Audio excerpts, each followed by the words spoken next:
desde el segmento grueso del asa de Henle. Vean el dibujo.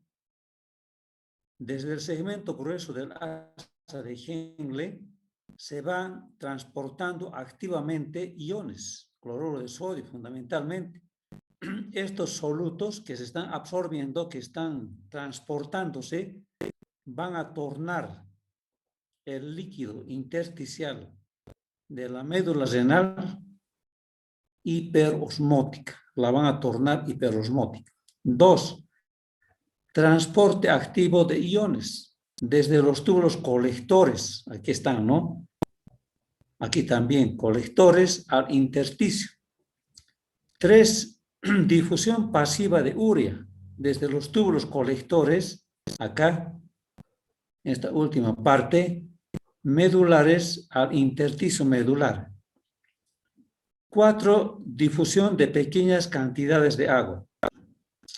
Entonces, si nos damos cuenta, la osmolaridad del líquido intersticial a nivel de la médula renal es gracias a que se está absorbiendo, se está transportando activamente iones, fundamentalmente el sodio, el cloro y la urea, pero a nivel de la médula, la urea a nivel de la médula. Y lo que se absorbe agua es muy pequeño, difusión de pequeñas cantidades de agua. Entonces es como ponerle a la sopa sal, sal, sal, poquita agua, no sal y mucha sal. Al final nuestra sopa va a ser muy salada, muy hiperosmótica. Lo mismo sucede acá. Y esto se produce gracias al mecanismo de contracorriente. A ver si esta parte me entienden. Mecanismo de contracorriente. Bien. Cuando se filtra el líquido a la cápsula de Bowman, dijimos que el líquido en esta parte del túbulo distal, del túbulo proximal, tiene una osmolaridad normal, es decir, 300 milosmoles litro. A medida que va el líquido circulando, fíjense en la parte ascendente del asa de Henle, va perdiendo solutos. Ya dijimos que en la porción gruesa del asa de Henle activamente se está transportando solutos, sodio, desde el interior del túbulo al exterior. Entonces, fíjense, esto hace que en el líquido tubular, acá, la osmolaridad que era 300 ya baja, porque está perdiendo solutos, baja a 200. Fíjense que en el líquido intersticial la osmolaridad está equilibrada con la osmolaridad del líquido tubular. Entonces, aquí, cuando salen los solutos, la osmolaridad del líquido baja a 200 y la del líquido intersticial acá sube a 400, porque está llegando más solutos al líquido intersticial. ¿Cuánto es la diferencia? 200. Aquí adentro hay 200, aquí afuera hay 400. Ya se está haciendo hiperosmótico poco a poco. Posteriormente, otra vez ingresan otros solutos en la filtración, y eso hace que aumente la cantidad de solutos en este líquido que está circulando. Acuérdense que dijimos que el líquido intersticial y el líquido tubular se equilibran. Aquí ya se han equilibrado. 400, ¿no? 400. Este líquido nuevo que ha entrado del filtrado glomerular avanza, avanza y llega otra vez aquí arriba, en donde nuevamente se sigue absorbiendo solutos. Se va absorbiendo solutos. De modo que la osmolaridad baja ya a 150 aquí en el líquido tubular porque sigue sacando solutos. Y aquí afuera es 350. Sigue la diferencia de 200. De 200, ¿no? Nuevamente entra otro líquido del filtrado glomerular se equilibra el líquido con el que está en el espacio intersticial a 500. En todas partes la diferencia es 200. Miren acá, 500 menos 300, 200. 300 menos 150, 200. Entonces, hay una diferencia de 200. Es decir, hay más solutos en el líquido intersticial que en el líquido tubular.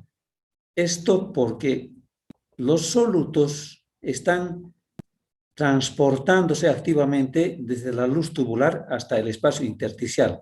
Cuando digo solutos me refiero a iones, sodio, cloro, bicarbonato, a todos los solutos, principalmente el sodio. Entonces, acá vamos a ver que otra vez entra otro filtrado glomerular cargado también de solutos, etcétera, y a tiempo de ascender sigue perdiendo, ¿no? Sigue perdiendo solutos y va perdiendo solutos el líquido. Llega a 150. Y así sucesivamente, si ustedes se imaginan, entran solutos y entra más líquido acá nuevo, esos solutos otra vez entran, nuevamente otro líquido que llega nuevo del filtrado glomerular llega hasta aquí para continuar la absorción de solutos, de manera que esto va más o menos hasta 6 veces de repetición, como dice aquí, 6 veces, finalmente llega a su límite. ¿Qué quiere decir eso?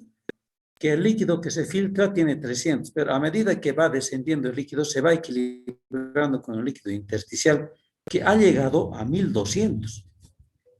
Este líquido intersticial tiene una osmolaridad de 1200 debido a que permanentemente se ha estado transportando solutos desde el túbulo contorneado, desde el asa de Henle en su porción gruesa, se ha estado transportando solutos. Llega un momento en donde la gran cantidad de solutos que se ha transportado al espacio intersticial, al líquido intersticial, provocan que el líquido intersticial tenga una osmolaridad de 1200. Pues el líquido que aquí está entrando tiene que equilibrarse y se equilibra con 1200. Además, no se olviden que en la porción descendente del asa de Henle, lo que se filtra es agua, nada más, puramente agua, y va quedando solutos. De modo que, en definitiva, la osmolaridad se equilibra entre el líquido intersticial y el líquido tubular, dentro de los túbulos, a 1200. Y a medida que va ascendiendo este líquido, ya vimos también esto, va perdiendo solutos, dijimos, ¿no es verdad? Va perdiendo solutos, pero nada de agua, eso también ya dijimos. De modo que va perdiendo solutos, va quedando agua, y aquí al salir ya del asa de Henle, la osmolaridad baja a 100. ¿Cuál es lo interesante de este mecanismo de contracorriente? Sistema multiplicador de contracorriente. Lo interesante es que esto nos hace ver cómo el líquido intersticial de lo que era un principio isosmótico se convierte en hiperosmótico. Gracias, repito una vez más, a que la porción gruesa del asa de Henle, la ascendente gruesa del asa de Henle, activamente va bombeando solutos al espacio intersticial, donde se va acumulando poco a poco hasta llegar a 1200. El líquido que está pasando por el túbulo se equilibra con esta osmolaridad. Entonces hay una especie de multiplicación, ¿no?, de contracorriente. Este líquido intersticial es extraordinariamente importante que sea hiperosmótico. ¿Por qué? Porque para que haya orina concentrada, la médula renal tiene que ser hiperosmótica. Eso es importante. Además, aparte del sodio y cloro iones, otro soluto importante que coadyuva, que colabora haciendo que la médula sea hiperosmótica es la urea. La urea, acuérdense que dijimos que la urea era un producto de desecho. No se absorbía nada en el túbulo proximal ni asa de Henle, pero sí se absorbía en la última parte, en esta parte, en el conducto colector medular acá. Vean ustedes aquí la urea se está absorbiendo. Esta urea que llega al espacio intersticial también ha de ayudar a que haya más osmolaridad, haya mayor hiperosmolaridad, porque la urea también es un soluto. Bueno, entonces, leamos. Papel del túbulo distal y de los conductos colectores en la excreción de una orina concentrada. Cuando el líquido tubular abandona el asa de Henle, aquí vamos a ver, este es el asa de Henle, cuando el líquido tubular llega acá, abandona el asa de Henle, tiene 100 miliosmoles litro, vale decir, está hiposmótico, ¿no?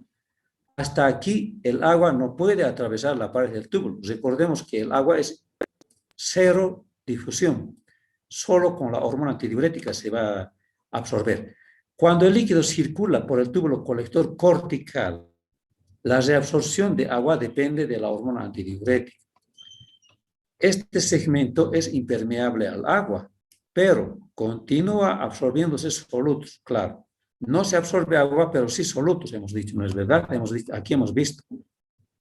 En todas partes se están absorbiendo solutos. Acá, aquí, en todo lado. Pero a partir de esta asa de Henle que llega acá a la ascendente, el agua nunca más se absorbe, salvo que esté presente la hormona antidiurética. La presencia de hormona antidiurética provoca absorción de grandes cantidades de agua, claro, solo con la presencia. Recuerden que toda esta parte es impermeable al agua. El hecho de que se absorba gran cantidad de agua en la corteza en lugar de la médula ayuda a conservar la elevada osmolaridad del líquido medular renal. Interesante.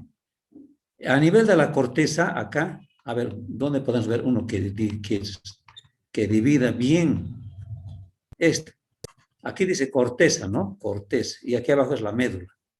A nivel de la corteza, donde está el túbulo distal, el túbulo colector cortical, por eso dice su nombre, cortical, es ahí donde se absorbe gran cantidad de agua gracias a la presencia de la hormona aldosterona. ¿Está bien o está mal? A ver, chicos, despierten. Se absorbe gran cantidad de agua debido a la hormona aldosterona. Es la hormona antidiurética, doctor. Claro, tienen que estar atentos, mal, ¿no es cierto? La aldosterona sí absorbe agua, pero con sodio.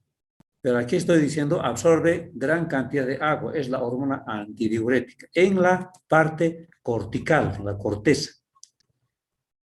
Aquí abajo, en la médula, se absorbe poca agua, porque se imaginan si se absorbería gran cantidad de agua aquí, lo diluiría a la hiperosmolaridad que se ha originado, habíamos dicho hace rato, gracias al transporte activo de solutos. Entonces, retengan esto. A nivel de la corteza, la reabsorción de agua es grande gracias a la hormona aldosterona y no así en la médula, porque en la médula se tiene que mantener el líquido intersticial con una hiperosmolaridad de 1200. No conviene que esa osmolaridad se diluya con el agua, ¿no? Entonces, por eso dice aquí, el hecho de que se absorba gran cantidad de agua en la corteza, en lugar de en la médula, ayuda a conservar la elevada osmolaridad del líquido medular renal. Ahí está. Cuando el líquido pasa por los túbulos colectores medulares, bajo la presencia de la hormona antidiurética, aquí también la hormona antidiurética tiene su acción, ¿no? Se absorbe agua, pero en pequeñas cantidades, provocando orina concentrada. Entonces, la hormona antidiurética provoca gran absorción de agua, gran cantidad de agua en la porción cortical.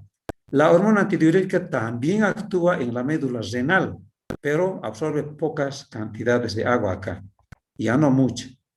Ya es lo que quede claro, es importante recordar eso. Lo importante es cuidar a la médula renal que tenga una hiperosmolaridad. Lo que decíamos, la urea contribuye en la hiperosmolaridad del intersticio medular renal con un 40%, imagínense esto, la urea, ¿quién lo diría? Casi la mitad de la osmolaridad está provocada por la presencia de la urea, es decir, unos 500 miliosmoles del total de 1400.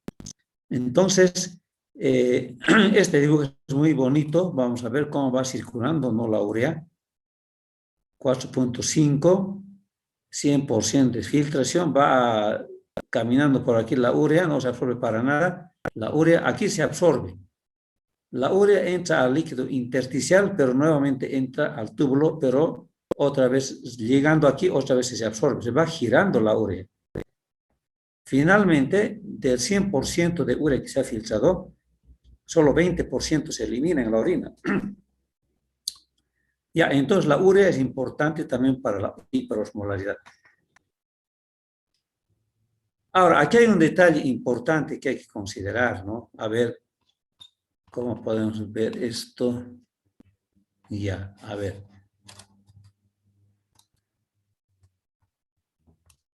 Bien. Ustedes saben que los capilares peritubulares, fundamentalmente los vasos rectos que se llaman, juntamente con el asa de Henle se profundizan. Por estos capilares está circulando sangre. Está circulando sangre por los capilares peritubulares. El torrente sanguíneo que está entrando a la médula renal es escasísimo, jóvenes. Se dice que es del 1 al 2% nada más del total de circulación sanguínea renal. Dijimos que en la corteza hay gran circulación sanguínea, pero en la médula renal, en la porción profunda, es escasa, apenas 1 a 2%. ¿Por qué creen, jóvenes, que el flujo de sangre es muy escaso en esta parte? ¿Cuál es el beneficio de eso? A ver, ¿quién se anima a responder?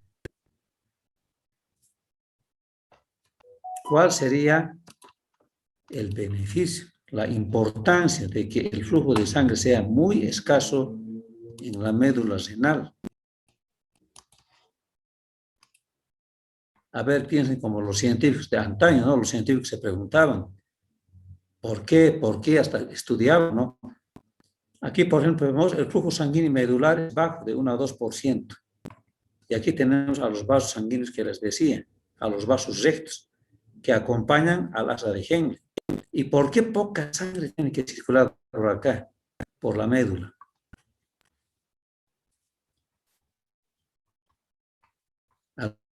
¿Alguna idea, mis queridos alumnos? Después, el flujo de sangre que está recorriendo la médula renal es como un río, ya como un río. Les pregunto, si el río con poca agua puede llevarse la basura que echemos al río, ¿no? Seguro que sí, pero poco, ¿no es cierto? Le va a costar. Pero, ¿qué les parece si el río es caudaloso? Ha aumentado su flujo de agua, pero enormemente. Sabemos que a mayor cantidad, mayor velocidad del agua, de la sangre, etc. A menor cantidad, menor velocidad. Si el agua llega en el río con gran cantidad, fácilmente va a llevar toda la basura que nosotros botemos. Y yo me estoy acordando en este momento para que un poquito entremos en, ¿qué les digo? En más, con el ejemplito, ¿no? Para que se entienda mejor. Cuando llovió torrencialmente el año pasado, ¿se acuerdan, jóvenes? Por el mercado campesino, llegó el agua con tanta cantidad, con tanta fuerza y velocidad, que se lo llevaba todo, tarimas, mesas, ropa, todo. Imagínense si el agua llegaba en poca cantidad por el mercado campesino, se lo llevaba, imposible, pues, ¿no es cierto? No hubiera, ni siquiera lo hubiera podido mover a las mesas. Entonces, ¿por qué digo esto? Porque si la sangre llegaría en grandes cantidades a la médula renal, ¿qué pasaría, jóvenes? A ver, tal vez ya se han orientado. ¿Qué pasaría si la sangre pasaría en grandes cantidades por los vasos renales?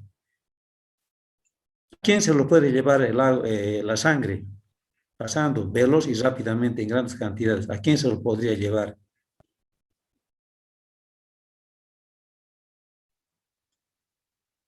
¿Qué cosa se ha juntado harto en la médula renal? Con mucho trabajo, con transporte activo. ¿Qué cosas se han juntado? ¿Cómo? A los solutos. Solutos, ¿no es cierto? Sodio, cloro, urea, etc. Si el agua llegara con gran cantidad y con gran velocidad, todo lo que se ha juntado podría ser lavada, podría ser llevada por la sangre. Lo puede limpiar toda la hiperosmolaridad. Entonces quedaríamos en la nada. Por ese motivo, el capilar peritubular, la base recta que se llama acá, tiene poca cantidad de sangre, de modo que al circular por acá no puede llevarse esta poca cantidad que representa 2%, 1 a 2%. A ver, leamos. Vamos, lento. El flujo sanguíneo tiene que llegar a la médula para satisfacer las necesidades metabólicas de las células. Claro que tiene que llegar sin sangre, ¿no? Sino ¿de qué van a vivir las células de la médula renal? En un sistema especial, los solutos se dispersarían rápidamente, quiere decir, se diluirían, quiere decir, ¿no? La sangre se lo puede llevar. Los vasos rectos que llegan a la médula renal poseen dos rasgos especiales que ayudan a mantener en ella una concentración elevada de solutos. Uno, flujo sanguíneo medular es bajo, a 2%. Dos, los vasos sanguíneos intercambiadores de contracorriente tienen la forma de U. A medida que la sangre desciende, fíjense acá, con 3 miliosmoles de osmolaridad de esta sangre, cada vez se va concentrando más y más. ¿Por qué? Porque va saliendo agua, se va absorbiendo agua de los capilares y va entrando soluto, ¿no? A cambio de agua, soluto. De modo que la sangre, aquí abajo, se equilibra con la osmolaridad del líquido intersticial. 1200, no se ha equilibrado, igualito que los túbulos. Ahora, la sangre va ascendiendo por el capilar peritubular llamada vaso recto, va ascendiendo la sangre. ¿Qué pasa acá?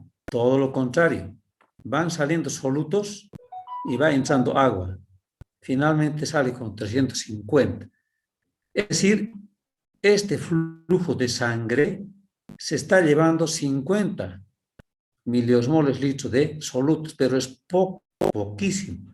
Ha entrado con 300 y ha acabado con 350. Está llevando algunos solutos, ¿no? Pero muy poco, 350 de lo que era 1400, 1200. ¿Eso gracias a qué? A la disposición de estos capilares peritubulares en U. Y ya les digo, cuando entra la sangre, se equilibra con la osmolaridad del líquido intersticial y cuando sale va perdiendo otra vez para terminar así, ¿no? Entonces, cuando la sangre asciende a la corteza, cuando va subiendo, está cada vez menos concentrada a medida que los solutos difunden al intersticio medular y el agua penetra. Existe gran intercambio de agua y solutos en los vasos rectos, pero al final el líquido intersticial pierde pocos solutos, como habíamos dicho, ¿no? Entonces, ya sabemos, es posible que el líquido intersticial de la médula renal tenga tanta osmolaridad, gracias al mecanismo de contracorriente, multiplicador de contracorriente. Por el transporte activo de solutos se juntan solutos y produce esto. Y esto queda ahí, porque el flujo de sangre que llega acá, a este lugar, no se lo puede llevar todo estos solutos, porque el flujo es muy escaso, muy escaso. Además, como dice acá, tiene dos características, ¿no? Flujo sanguíneo escaso y vasos rectos intercambiadores de contracorriente con esa disposición de la letra U, en forma de U.